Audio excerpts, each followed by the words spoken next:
welcome back to the preview for UKGE. I'm with Ian of Floodgate Games. And show us off what you've got today. Yeah, so we're showing 3 games right here, well 2 in an expansion. Just released this year is Decorum, a game of passive-aggressive cohabitation. It is a cooperative hit information puzzle. We've moved in together, and we are choosing to redecorate our house. It's a scenario-based game, so we're going to get a special setup scenario, and then we each have our own private objectives. These are yours.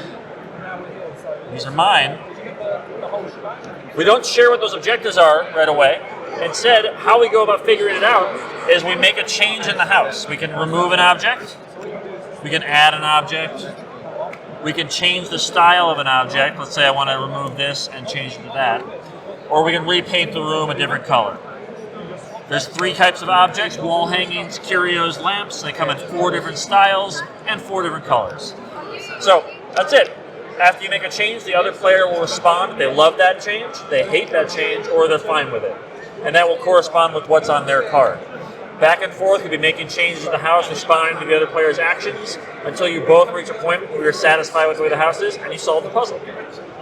Brilliant. No, it looks fantastic, and yeah, seeing it in the flesh, it looks really good. Yeah, we'll have an app out for this later this year as well, which will procedurally generate new scenarios as well. So once you play through all the content in the box, you'll have a lot more to play with as well. That's always great to hear. Yeah. Always great to hear. Shift over. Kites. So this is art by Best Sobel, first-time designer Kevin Hamano.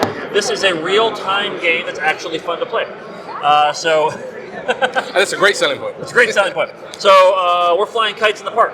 We all got together. We want to have a great day in the park. We don't want any of our kites to crash. These kites are represented by these sand timers. On your turn, you're going to play one of these cards from your hand, and you'll either start or flip that sand timer after you played it. And if the sand runs out, that kite's crashed, and we all lose. The point of the game is we're all going to be playing these cards, flipping these sand timers, drawing new ones, going around, playing the cards, getting all hectic, changing up the way that it looks. And once we play through all the cards without any of the sand timers running out, we won. So I just taught you the game in less than 30 seconds. Plays in about 5 minutes. Perfect. So it's great filler, great game for conventions. Nice. Going to be out at Gen Con this fall.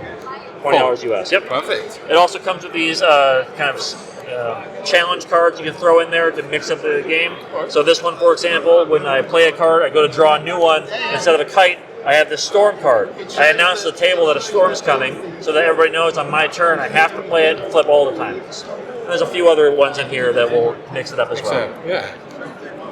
And then for Sagrada fans, we have the 3rd of the Great Facades expansions, Glory.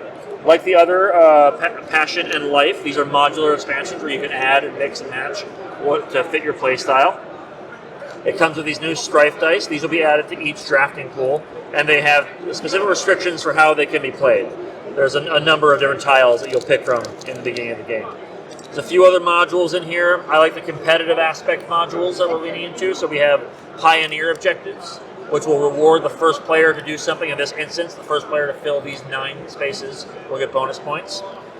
These competitive public objectives, which were whoever does this the best or the most frequently in this example, will get more points than the second most and the third most. And there's also the Flourish module, which are new private objectives where you can try and create specific shade designs in your window for additional points. This will also be releasing at Gen Con this year. Nice, so a lot coming out this year, we also have an expansion for Fog of Love called Love on Lockdown. Yeah. Where did we ever come up with that idea? I mean, who knows? So. Yep. And then in the fall, we're also going to be launching a crowdfunding campaign for a Sagrada Legacy game. And we'll have more information on that soon. We do love a Legacy game, so brilliant. Well, thank you for that, and thanks so much. We'll catch you on the next one for the preview. Take care. Thanks.